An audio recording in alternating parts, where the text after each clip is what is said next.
friends. Welcome. Thank you so much for taking the time. Absolutely. I really appreciate it. And so, yeah, we're just trying to rehumanize others across difference. We're starting with MAGA because that's the hot topic of the day. And so if you can start by telling us just a little bit about yourself. Sure. So I was, you want to start like where I was born? Yeah, you can start with where you were born, your upbringing, where your family is from. Okay, so I'm a product of the Vietnam War. I was born in northern Idaho. My father is a true Idaho person. His family immigrated here from years ago through the Virginias out of Ireland. And then my mom is Vietnamese, and they met in the military. She was fighting for the American military? Yes, so she was on the American side. She taught close quarters hand-to-hand combat to the American Marines. So she was a grandmaster martial artist. That's awesome. That's very, very cool. And so you spent most of your life in the United States, or you spent most of your life traveling around? My childhood through adulthood was the United States. As soon as I was college and employed and had money, I traveled all over the world, traveled for work and traveled for fun. Been to probably 30 countries. Are you serious? Do you have a favorite? My current favorite, it changed a lot. I really love Turkey right now. Oh, really? Well. Yeah. The food, the people, just the history. We don't have that history here in the United States. So seeing some of the old things that you read about, even like biblical times or different empires and stuff like that, the history's amazing. That's very, very cool.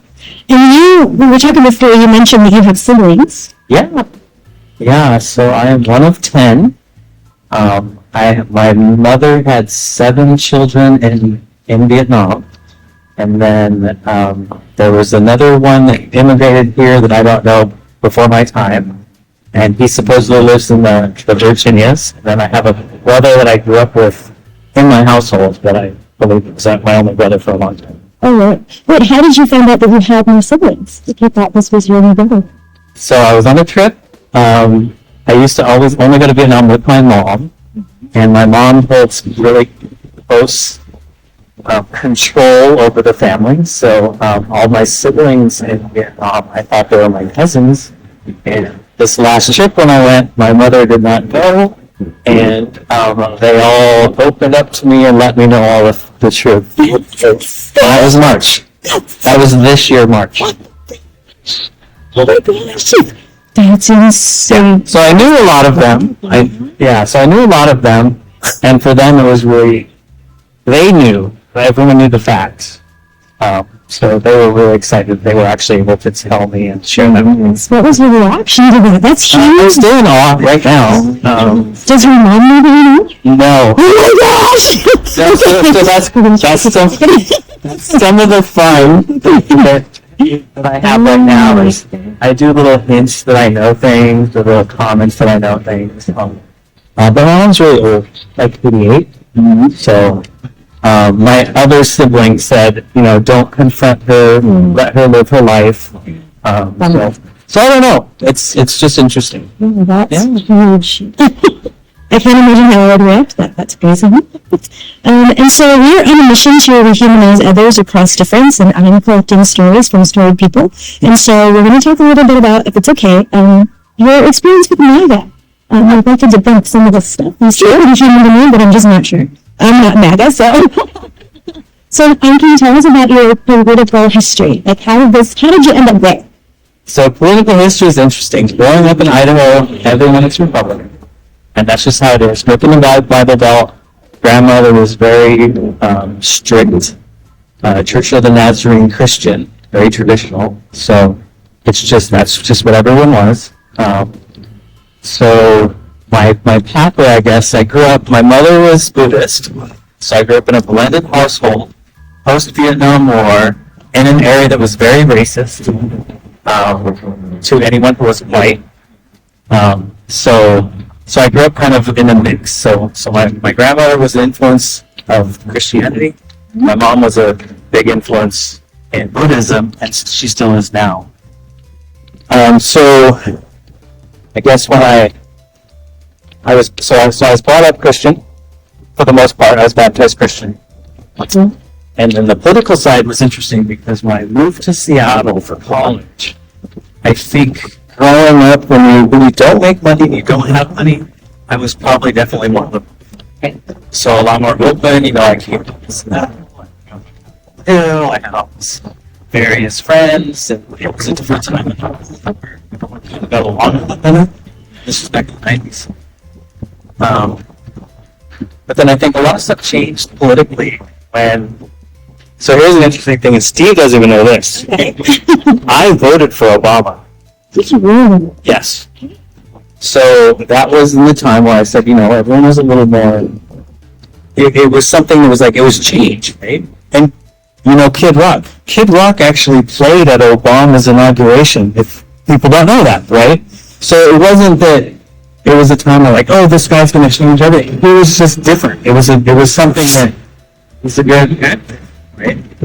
So at that time coming down here, I think, hey, I was probably more liberal, to a point that's true liberal, not like today's liberal. I think that's all taken out of context, right? It's automatically the left. It's automatically labeled as I support Biden, I support Kamala, whatever.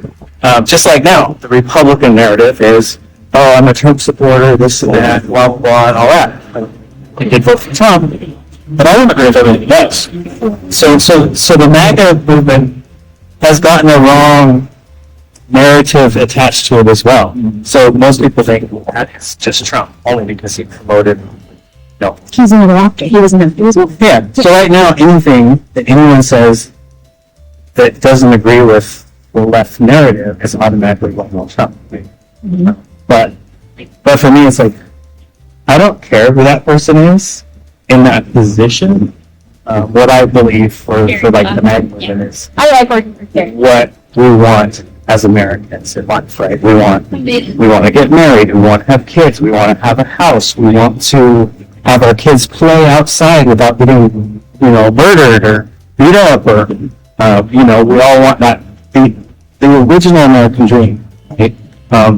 Safe neighborhoods, low crime, good jobs, all of that stuff. And that's, for me, that's what that really means, right? And of course, it's also centered on faith, right? Christian. So some of those, and that's getting all skewed now too in this new world is Christianity versus Islam versus Jew versus Buddhism, so all this stuff is getting intertwined because they're mixing everything with politics, which world history has always been that way too. So, yeah. And we spoke earlier, you talked about sort of the religious narrative at this point is so interesting to you that you started looking into other religions. Why did you start doing that? So when I was getting out of high school, I actually wanted to be a pastor.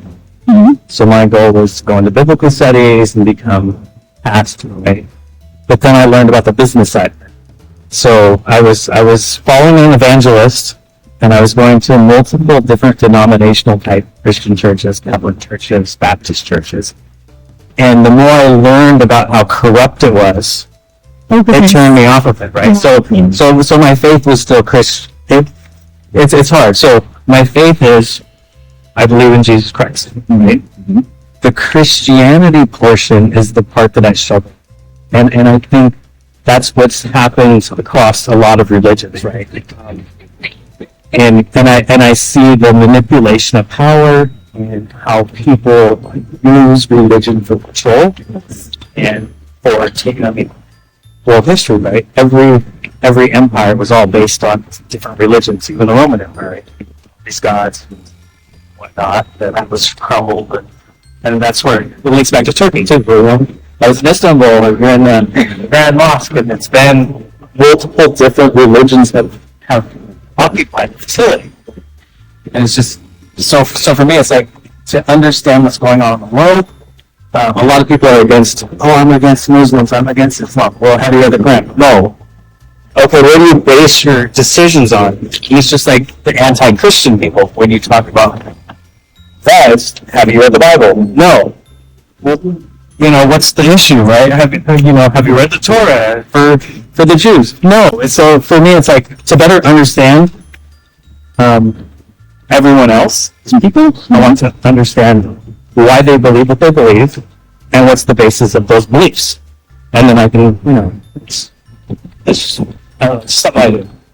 I absolutely love that because you're learning. You're a learner and you're learning. So can I ask a question? So you said you voted for Obama, and then you said you voted for Trump. So how do you choose your political candidates? Knowing that MAGA has a certain very defined set of parameters in order to follow that category, but you seem to move out. So moving out. So then how would you express that, or how did you go from one to the other? So what are you looking for in your politics? That's another struggle to me. Like, I wish there was maybe a third party, but I know that our system and the U.S. government doesn't allow for that. It's a bipartisan party, right? I don't believe that everything that each side does, it's all politicized, I guess, where it's manipulation for certain groups, right? So like with the Obama thing, when he was running and all that stuff, I wasn't really into politics back then, right? It was more like what people are saying, and what resonates with me on what they're saying. Change. That was the change. That was the change. Okay. But when he came into office, the practice was not what he was saying. So it was like extremely different. And this last election, like, it was just a shit show, right? It's like, I'll do that up. if there was someone other than Trump that was a Republican, I would probably lean more towards that. I think a lot of the stuff he's doing is brilliant, but at the same time, I don't think he's a businessman, right? And government politics is a business. So when he does something right, I praise it. I'm like, yeah, this is great. I support this. A lot of the stuff he's doing, I support.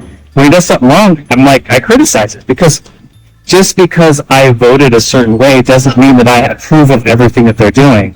And right now, the way the politics and the public operate now is, if you voted for Trump, everything that he does, that's what you support. It's like, that's not how it works in life, The Biden side, when he was in office, and the Kamala side, I didn't see anything that made my life better.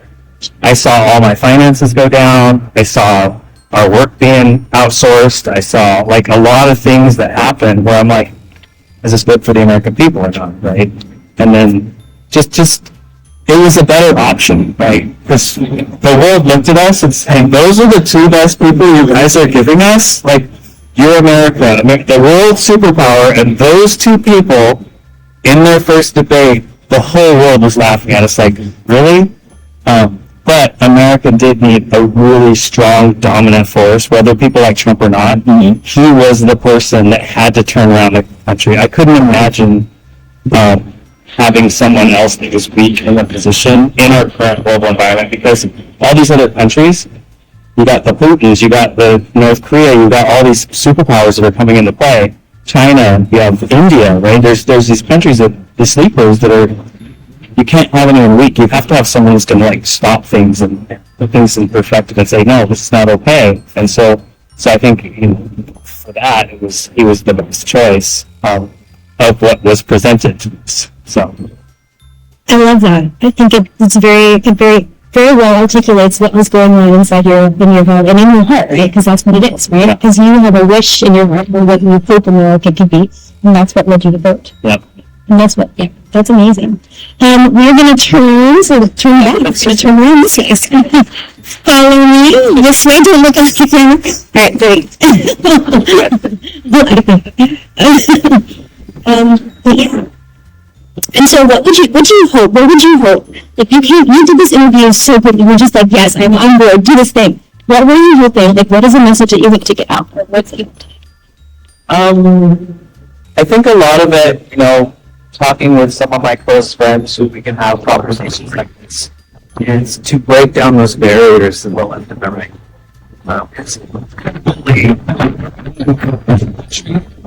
Society, we can't be divided. And I think some of the tactics that happened with like the Obama administration and the Biden administration was about division, right? So, historically, in order to control something or change something, you divide and conquer. So you divide the people, get the majority to do something, and then you can push your narrative forward. And a lot of people think that's what MAGA is doing right now, of the opposite, which it probably is, to a point. But in order for us to move together as a society, we really have to break down those barriers and come together and find those points where, we can meet in the middle and not put those labels of MAGA versus liberal. And that's the only way. So how that's going to happen and if it's possible, I don't know. I really don't know. And we were talking a little bit earlier, and you were telling me about interactions that you have with people that are very different from you. Yeah. And so what's that like?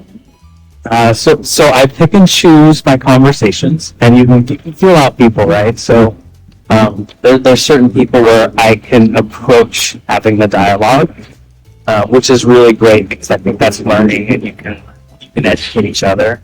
There's others that are so ingrained in their thoughts or however they've been brainwashed or their upbringing or whatever the reason is, where if you go against their position, there's no way you can communicate with them. So, for me, it's like, that's the key. That's the key that we need to work on is what do we do to get people to come to the table and actually have constructive conversations.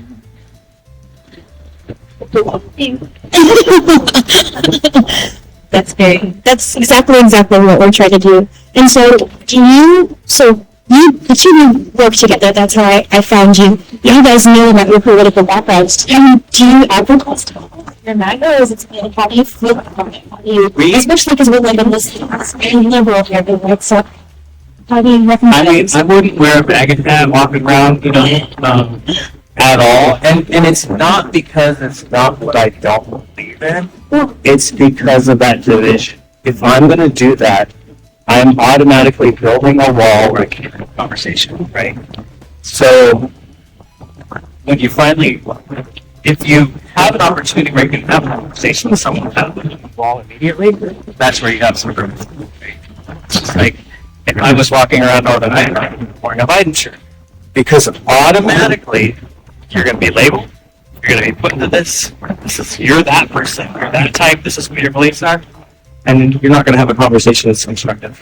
So if you hear people having a debate, can what they say actually shut you down? Make you feel like you've been shut down and shut out and put the wall up? So if I'm a liberal or I'm a Democrat having this conversation and throwing facts at you, does that shut you down? Not me. No. I can always learn something from someone, whether I agree with them or not. There's always, and it's always better, like, it's kind of like my intrigueness of religions. I want to understand why people believe what they believe. Whether I agree with them or not, that's important, right? That's where they came from, and that's where you can have the conversation. Whether I provide my input has to do with if I feel comfortable and we have a connection in order to have that conversation. If not, I just listen. Because a lot of times people just want to be heard. So. This is so great. This is so amazing. I obviously I don't hold any political. I guess I could call myself liberal, but I'm not really that. I think politics has a lot to do with economics. So if I had more, I would be more. If you look at me, a little more conservative with more money. That's what I do. Exactly. And so I do understand that it is kind of also attached to this. Politics and economics are like Siamese twins. Yep. You know what I mean?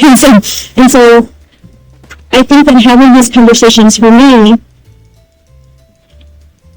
understanding that you're a human outside of the label MAGA, that almost the MAGA label doesn't stay.